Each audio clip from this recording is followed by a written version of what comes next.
Oh, no. Hi, Mauricio. Another question from the UK. I know you might not be able to talk about this in detail, but how important is it for the WBC to have its heavyweight champion and mandatory fight announced fairly soon, rather than it go to a purse bid war? Well, as it's very clear, the matter, we are very much limited in what we can say about the heavyweight division. We have ordered the fight, and it's in free negotiation periods. That's all that I can say, and hopefully the fight will go on in the ring, and we will get what everybody would like to see, a great fight. Can I just ask, because no one seems to know, and I'll leave you then, because I know you can't talk about the details, but how long is that free negotiation period? Right now, we just ordered the fight, so there's nothing else that we can comment. We will see in days to come what happens. Brilliant. And can I just ask one other thing? You mentioned women's boxing. Did you ever imagine at the beginning of this pandemic period in the world that women's boxing would grow so much? Well, we have been working since 2000 for women to get their due respect in the boxing world. We have always had the dream to see what is nearing to be. We're still not there, but there's so many, you know, Katie Taylor, Amanda Serrano, Clarissa Shields. Now you have a bunch. Before we used to be able to name one fighter. Now we name tens of fighters that have world recognition, and they're going in a very good route. So I feel very confident that justice is coming for women. Mauricio, thanks for all your work and all your colleagues' work at the WBC. We do treasure you. We are journalists. We work alongside you. We work with you. We work against you sometimes. But we love you very much, and Merry Christmas to you from me, and thanks for everything this year. Thank you, Garrett. Same here. God bless, my friend. Abraham Gonzalez. Hola, Abraham. Hola, ¿cómo está? So, my question to you is, prior to Porter Crawford, there was a video out that during your convention, the Crawford requested to be Earl Spence's mandatory, right? And I think you were on the video saying that that request needed to come from the promoter. Now, Crawford is no longer with Top Rank, and his contract is up.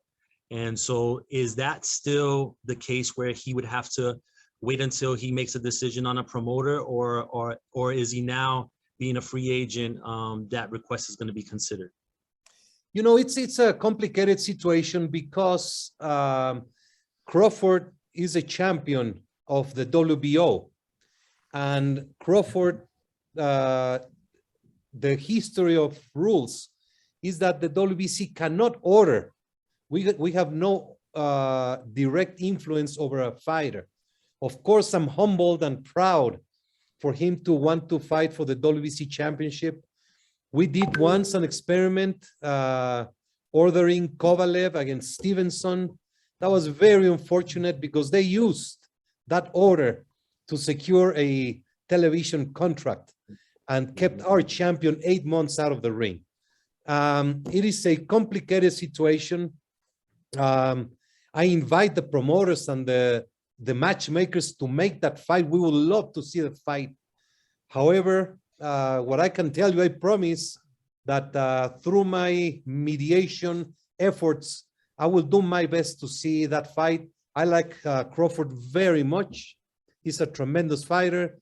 He was a proud super lightweight WBC champion. And I really think the Crawford Spence is the best fight in the welterweight division. All right, Mauricio, thank you for that. And I want to tell you that I appreciate you keeping that straight face, even when people are throwing darts, and you keep that straight face regardless, whether it's good, bad, or ugly. So I definitely respect that, and wish you a happy holiday. Same to you, Abraham. Thank you very much. Sorry, Dillian. No. How are you? I'm sure you've been keeping up with this, but like the NBA, NFL, NHL, there's been some, ton of COVID tests. The Chicago Bulls have had a couple games canceled already. And I'm just kind of wondering, as you look ahead, I know last year, right, the drug testing program was temporarily had to be suspended because of the COVID stuff. I know you at least talked about like remote judging. I'm not sure if that actually happened, but, as you kind of look forward to this next year, right, and experts predicting that this thing's going to peak again, maybe in January, maybe in the spring.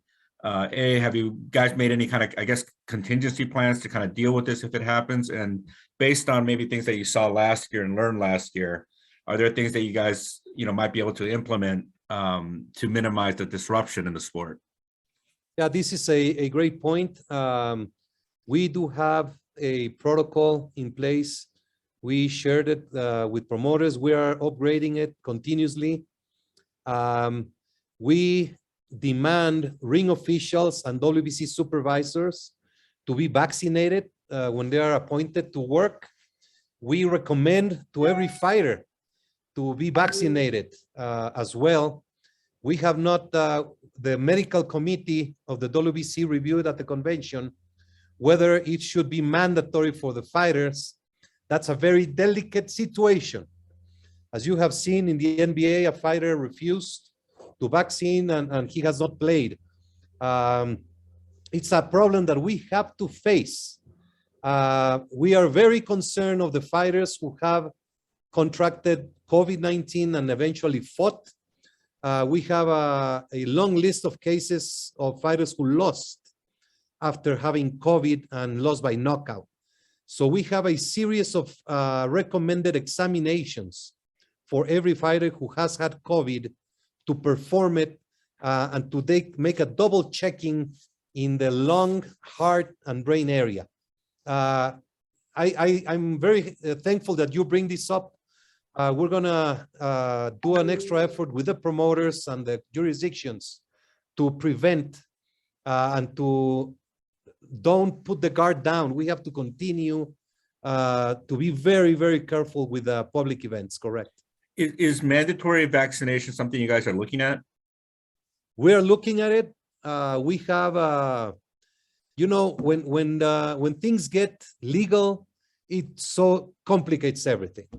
We sent a letter to the fighters requesting their vaccination record, and we received a couple of letters by lawyers claiming that it's a private medical records, blah, blah, blah.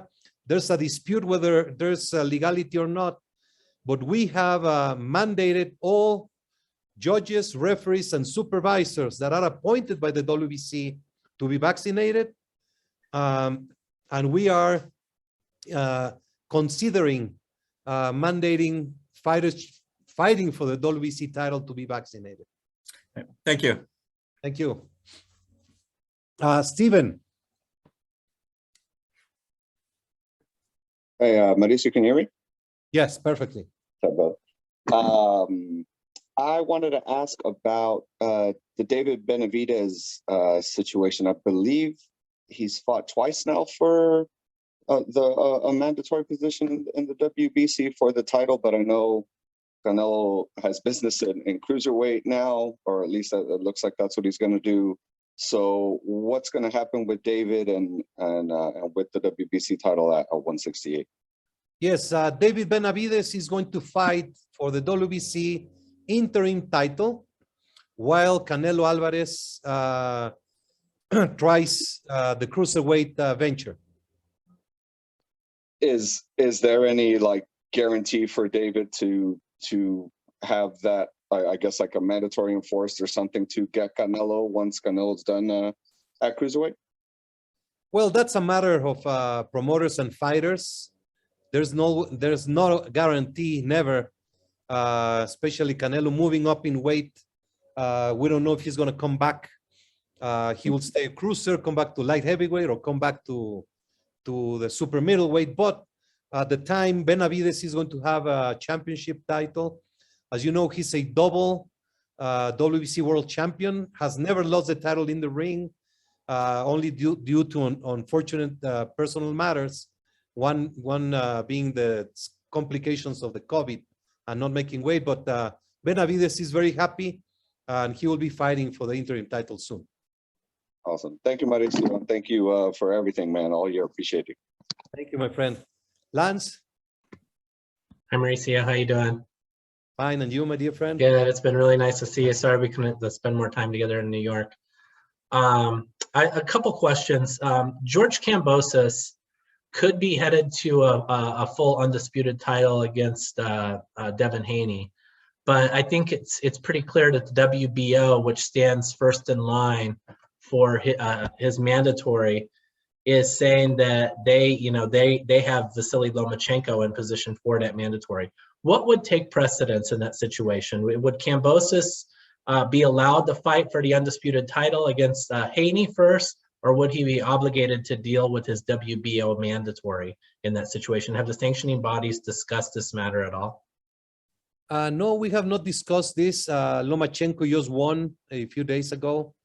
So I'm sure we're going to be talking about the matter. So I would like to first understand, and then I can make a comment about this matter. Okay. And then additionally, I know on this point that some of the guys are asking you about, in particular, the Spence Crawford situation. And I know what you said about, in some cases it does require the work of the promoters, and that's right.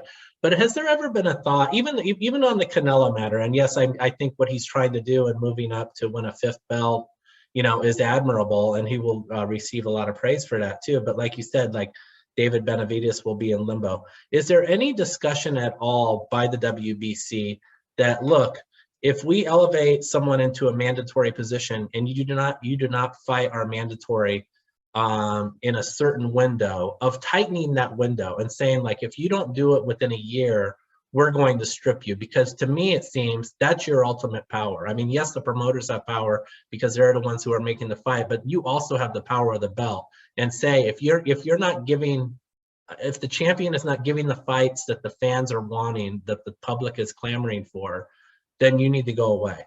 Is there any, could that be done? Was that something that you would ever consider to sort of, put more teeth to this process? That has been done, Lance. What you're saying is very romantic, to put it that way. I'm a writer. I'm a reporter. Everybody wants, the great fights. And, you might have one very favorite fighter, and Dylan, who's enjoying a very tasty breakfast, might have another favorite fighter. So between you guys, you have discussions. When you have a mandatory contender, the champion must fight the mandatory. If not, he will lose the championship. What's the window? What's the time window? Is it a specific time window that is established? When you order the fight, you can be mandatory without having the exact window.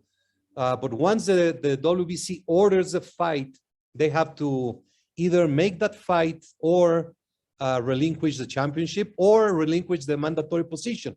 We have seen many times that mandatory contenders also abuse the position of being mandatory. It is not an easy topic. We just received a letter a few weeks ago. They wanted also the WBC to order Charlo to fight against the WBO champion. Same thing as Crawford. So this is a situation that sounds very romantic, sounds doable, sounds great, but we cannot interfere in the business of the promoters. Charlo is the WBC champion and Andrade is the WBO champion. I would be infringing the WBO territory if I was to order him. But we can talk about it and we can try to put the parties together. I believe it's a great fight for the fans, but there's rules and there's also legalities. When you go to court, all your good intentions, all your good deeds go out of the window, and then you have just to deal with lawyers, and it's very, very complicated. Thank you so much, Mauricio. I think ultimately my question was kind of rooted in you and the WBO have had some success in, holding these fighters accountable for their mandatory, and it's produced some pretty good fights within the last year. So why not, continue to kind of hammer that point home? Yes, and that's the intention. We met, and that's on top of the list, and that's what we want. We don't want to have fighters being stripped. We don't want to have fighters not fight the great fight. So we're trying to make it. It's a process. It has begun. Thank you. Merry Christmas. Merry Christmas.